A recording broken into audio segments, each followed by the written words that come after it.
Doppler's effect बहुत important है और इस वीडियो में हम लोग डॉपलर्स इफेक्ट को बहुत अच्छे से जानेंगे और उसका फॉर्मूला भी देखने वाले हैं जो आपकी एग्ज़ाम में काम आ सकता है। तो आप ज़रूर देखिएगा पूरा वीडियो और अच्छा लगे तो लाइक और सब्सक्राइब भी करिएगा। डॉपलर्स इफेक्ट समझने के लिए हमें रिलेटिव मोशन जानना बहुत ज़रूरी है क्योंकि डॉपलर्स इफेक्ट रिलेटिव मोशन के ऊपर ही बेस्ड है। ठीक है, तो रिलेटिव मोशन का एक बार हम लोग डेफिनेशन पढ़ लेते हैं। तो relative motion means that motion depends on observer. हम एक एग्जांपल समझते हैं कि मान लें आप ट्रेन में बैठे हुए हैं, ठीक है, ये आप हैं और बाहर आपका दोस्त बेंच पे बैठा हुआ है।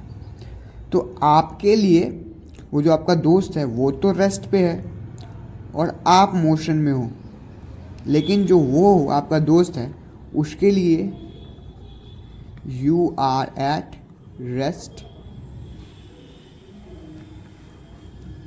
तो relative motion is always depends upon the observer. Observer पे ही ये हमारा रिलेटिव मोशन वर्क करता है। I hope. डॉपलर्स इफेक्ट होता क्या है? तो डॉपलर्स इफेक्ट कुछ नहीं, Doppler's effect change in frequency को ही बोलते हैं।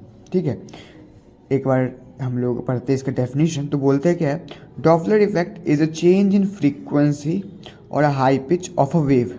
वेव मतलब साउंड एक वेव ही है, आप पता है आपको। इसका एग्जांपल जैसे कि साउंड और लाइट वेव होता है। ठीक है, अब एम्बुलेंस का एग्जांपल जैसे कि कोई भी अगर कार आपकी तरफ आ रही है तो उसका आवाज़ धीरे से सडनली बढ़ता है और फिर जब आपसे दूर जाता है तो उसका कम हो जाता है। क्यों? तो देखो यहाँ पे इसलिए बताते हैं। यहाँ पे मान लीजिए ऑब्जर्वर है और यहाँ पे सोर्स है।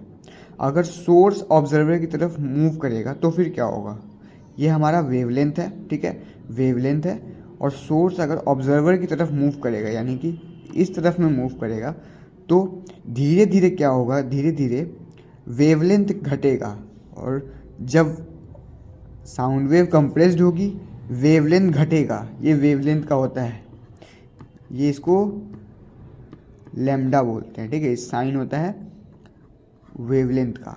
ठीक है ना, साउंड कंप्रेस्ड होगा, वेवलेंथ घटेगा, वेवलेंथ घटेगा, फ्रीक्वेंसी बढ़ेगा, फ्रीक्वेंसी बढ़ेगा, पिच बढ़ेगा और पिच जैसे बढ़ेगा वैसे ही आपको साउंड लार्ज सुनाई देगी।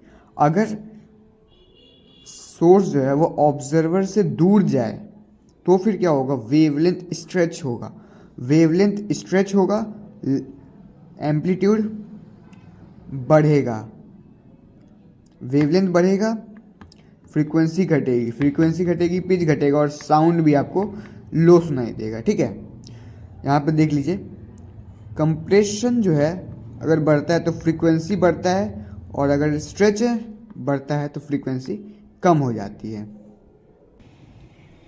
हम लोग एक बार कंप्रेशन और रेयर फ्रैक्शन का जो है इमेजिनेशन करते हैं। कंप्रेशन होता है जब एक कंप्रेस्ड फॉर्म में मिले और जब उसी में डिफरेंस आ जाता है तो उसको हम लोग रेयर फ्रैक्शन से।